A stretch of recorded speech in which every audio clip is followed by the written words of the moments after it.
Obelus. We played a tabletop game, a new one that we have not played before, and we can talk about it.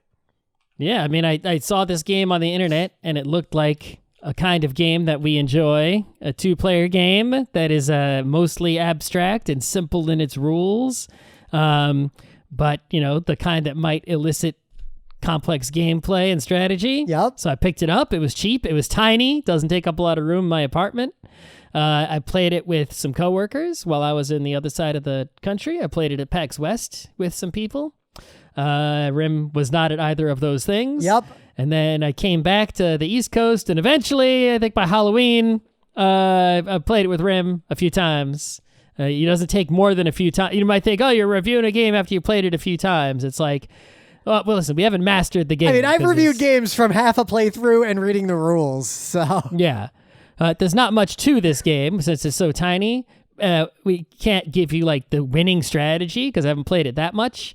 Some players I beat handily, and some players dominate. One coworker just totally crushed me. Yeah. I couldn't. He figured it out like in 2 seconds. But it's pretty good. Game. Like the quick version of this review is it's the kind of game that you want to, like, I would keep this on me if I was at a convention to just quickly play with another person while I'm waiting for the main event to happen or some other game to finish. Yeah. But I think the game only appeals to a person who would like enjoy an abstract kind of 2-player competitive thing. Right? It's the kids who played Nim, which you may also know as the game where you draw a few little stick lines in a row on a piece of paper and take turns crossing them off. It's basically a highly evolved form of that. I think it's something that like a chess player, you could like distract them with it for a bit. Yeah. Right? They like, it's like if they're waiting for the next game during a chess tournament, they'd play an Obelus or two. Yep. Right? And be like, ooh, but, and they might, but they wouldn't like, you can't make Obelus like your game and play it a whole bunch. No. Right? It's not a lifestyle game. No, it's a 2-player fillery game, a quick one that still gives your mind, something really to think about that's a bit challenging. But before you have to think too hard, it ends. Yep. So designed by Chris A. Williams, who I was not familiar with, and he's done a few other games that actually all look about the same level of depth. But Obelus is apparently a rework of another game he designed called Dark Spires. Yeah, so I didn't realize that until today, thanks to Board Game Geek, that Obelus was a remake. I thought it was an original, the original and Obelus are both by the same person, so it's like they remade their own game better. Like they improved their own game and printed a new version with better art and better pieces. Yeah, which is honestly a good way to go. Yeah, and I read the rules of Dark Spires, and having only played Obelus, I can tell you, they improved upon the rules of Dark Spires. There's no reason to play Dark Spires other than as an educational exercise in like game development of like why is Obelus better? Obelus is just better. I made a game. They played it, they improved it, and they printed it again. It's Dark Spires 2.0. Dark Spires 1.0 can go die in a fire. It's not that much worse, but it is meaningfully worse. So what do? You lay 8 cards in a little circle. Yep. And then you basically just take turns either putting a guy on an obelisk or moving one of your guys from one of the obelisks to another obelisk. Now the catch is that all your guys, you only have 4 guys, and each guy is a D4. And when you want to move a guy, you can move him clockwise or counterclockwise, but he can only move the number of spaces equal to the current number on the D4. Yep, so got a 1, you can only move 1 space. So you can either go 1 left or 1 right. A 2 can go 2 left or 2 right. And a 4 only has 1 move. It can go straight across the board because it's an 8-space circle, but it can go left or right to reach across the board. Also, the 4, you can have as many 1s, 2s, and 3s as you want. You can only have 1 4. Because 4s are special, they basically can't be killed except by another 4. They're super strong. And yes, pieces can be killed. If you land on an enemy piece, you bump it off. And if you land on a place where your guy has been bumped off, you can rescue them. But you cannot jump over an enemy piece when you move. So they block you in. You can jump over your own pieces, but you can't land on your own pieces. So when the board starts to fill up with more dudes, it can become difficult to move. There's like some pieces just won't have legal moves, and you might have to take the only legal move available to you, or you might have to just bring a new guy onto the board because you can't make a legal move. You can only make a legal summon. And the game ends when one player does not have any legal moves available to them. They lose, game over, the other person wins. Yep. Takes about 6 minutes to play once you know the rules. Like it is real quick. And I can say that in the course of a few plays, I can see some strategies. I'd say this is we bring up modulus math a lot in games, and this game is a modulus math game. However, you don't need to actually do any modulus math because the board is so small. You just have to really think about the different, 2s and 4s can only interact with certain parts of the board, but 3s can sort of rotate around and hit different parts of the board as they move, and 1s are just sort of obvious to deal with. So you can do a little bit of analysis to try to corner people. The game is very, I would say, strictly choreographed, and I suspect it wouldn't take a ton of play to figure out the solution, because either player 1 will always win or player 2 will always win. But I don't know if that's true for sure, but there's no way to tie. It in this has game. to be true. So there's no way to force a tie. So because there's no way to force a tie, there must be some Nash equilibrium where either the first player wins or the second. Well, the thing there's is, a way for the first player to force a win or the second player to force a win. Because obelisks get burned and can't be used for resurrections anymore as the game goes on. That is the mechanical clock that forces a conclusion, and it forces. Yep. I don't believe the game. The only chance that the game does not have a solution where either the first player or the second player is guaranteed to win would be if the game can get into a state where both players can continue to play forever. But I don't know if that is possible. I think it could be analyzed, but I have not done so.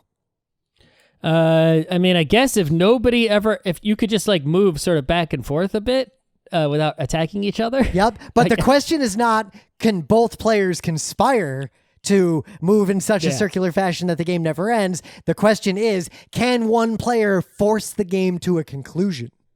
Yes, exactly. So Rim alluded to it, but the one mechanic that I did not see in the rules of Dark Spires, Dark Spire had a different rule that was worse, is that whenever you start the game and one of the 8 spaces has a red gem on it that basically says you cannot summon here. Otherwise, it's normal space. You can move there, right? You can rescue there, you can kill people there, but you can't summon there.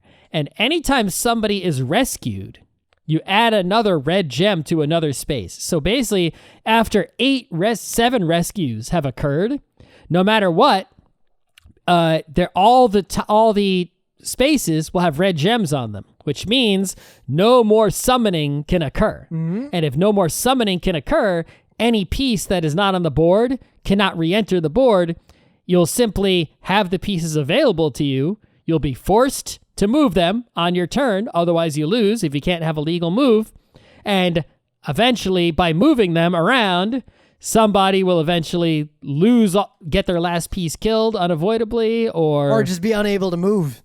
Yeah, it's could there be a way where, both players in that situation have one piece each and just keep moving back and forth without ever putting themselves in a position where they could be killed on their turn? Yep. So that could be, I could imagine that is a state, if the game could get into a state where some sort of stalemate. Oh, the problem is if I take a piece and it is your penultimate piece, we need the game to be in a state where we both just have a 1, but then I'll be next to you. I guess if you had a 2, you couldn't move past me, and then I had a 1. I'd have to do some analysis. I think it would be, you have 2 pieces left and I have 1. I kill one of your pieces. I capture it. It can't come back because there's red. And I can't catch you and you can't catch me. I'm far away. My last remaining piece is far away from your last remaining piece. You have a small number. You can't reach me. And so you move a small move, and then I move, and we always back and forth. You have to change your number whenever you move. Yep. You can't stay on the same number. So that helps a little bit. But you could switch back and forth between 1 and 2, right? Consecutively, 1, 2, 1, 2.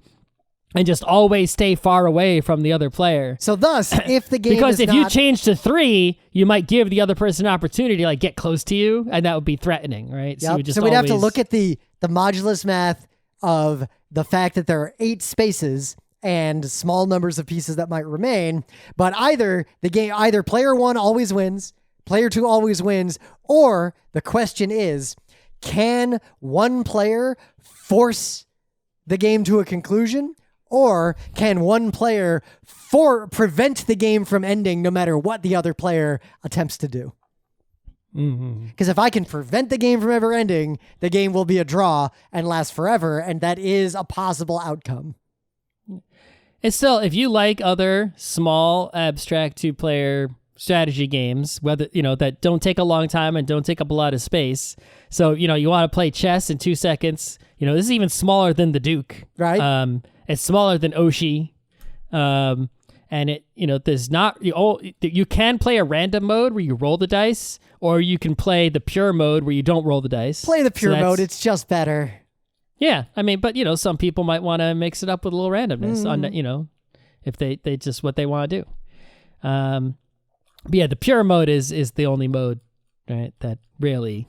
Yeah, but it's a pretty good game. Like if you didn't own it, I'd probably pick up a copy, and I imagine you'll have it in your messenger bag when we're walking around PAX, and we'll play it while we're waiting for some other game to finish. Yeah, and if you want to buy it, you will go to phaseshiftgames.com, I believe, is the publisher.